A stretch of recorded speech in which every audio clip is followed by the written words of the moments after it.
اگر وہ حق بجانب نہیں ہے دعوے میں تب تو حرام ہے. وَلِفَقْدِ مَا شُرِعَتِ الْإِجَارَةُ لَهُ، اور اس چیز کے فوت ہونے کی وجہ سے، وَلِفَقْدِ،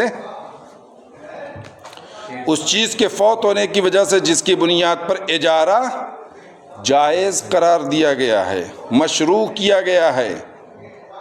لو جعلت المنافع اجرتاً، اگر منافع کو اجرت بنایا جائے عند اتحاد الجنس، جنس کے متحد ہونے کے وقت. مثال کے طور پر کسی کے پاس مکان ہے، وہ اپنے مکان کے بدلے میں دوسرے کے مکان کا کرایہ پہ لے رہا ہے، تو کون سی منفعت حاصل کرنا چاہتے ہو؟ اب آپ کرایہ پہ لے رہے ہو جو مکان، کس کے بدلے میں لے رہے ہو؟ مکان کے عوض میں. تو کون سی منفعت حاصل کرنا چاہتے ہو؟ ہے نا؟ کوئی نہیں. جو مقصود ہے عین سے، مکان سے کیا مقصود ہوتا ہے کہ بارش کے دنوں میں بارش سے، ٹھنڈ کے دنوں میں ٹھنڈ سے، اور گرمی کے دنوں میں گرمی سے محفوظ رہ سکے، اور انسان کی جو ہے گھر والوں کی عزت داری رہے، پردہ داری رہے، ہے نا. تو آپ نے مکان کے بدلے، اس کے مثال یوں بھی کر سکتے ہو، بائک کے بدلے میں بائک کرائے پہ لینا، کار کے بدلے میں کار کرائے پہ لینا. تو اس سے کوئی ایسی منفعت تو نہیں حاصل کر رہے ہو. تو پھر یہ اجارہ کیوں جائز قرار دیا جائے گا؟ اس اجاروں کو جائز قرار دینے کی کوئی ضرورت نہیں ہے نا. تو یہاں پر جو ہے جنس متحد ہے، کار کے بدلے کار، بائک کے بدلے بائک، مکان کے بدلے مکان، موبائل کے بدلے موبائل، گھڑی کے بدلے گھڑی، جنس متحد ہے. جنس متحد ہونے کے وقت اب منافع کو اجرت قرار دیا جائے اگر، اور اجارہ اسے قرار دیا جائے، تو اس اجارے سے کیا فائدہ؟ کون سا نفع آپ کو پہنچے گا؟ کوئی نفع نہیں پہنچے گا. جو نفع وہاں حاصل ہو رہا وہ آپ کو تو اپنے مکان سے بھی حاصل ہو رہا تھا، جو اس بائک سے حاصل ہو رہا تھا وہ اسی بائک سے حاصل ہو رہا ہے.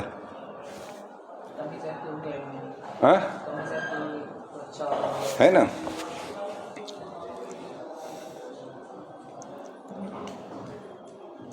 تو کہتے والے فقد، اس چیز کے فوت ہونے کی وجہ سے جس کی بنیاد پر اجارہ مشروع کیا گیا ہے، یعنی ضرورت کے پیش نظر اجارہ مشروع ہوا ہے نا. آپ کو یہاں تو ضرورت ہے ہی نہیں جن سے جب متحد ہے نا. قلنا، تو ہم نے یہ قول کہ لا یجوز، جائز نہیں. وقلنا الاجارۃ علی منفعۃ غیر مقصودۃ من العین، اور ہم نے کہا ایسی منفعت پر اجارہ کرنا جو عین سے مقصودی نہ ہو. لا تجوز، تو یہ جائز نہیں ہے. للاستغناء عنہا بالعاریت، کیونکہ وہ عاریت سے پورا ہو جاتا ہے. کیا ہو جاتا ہے؟ عاریت سے پورا ہو جاتا ہے. مثال کے طور پر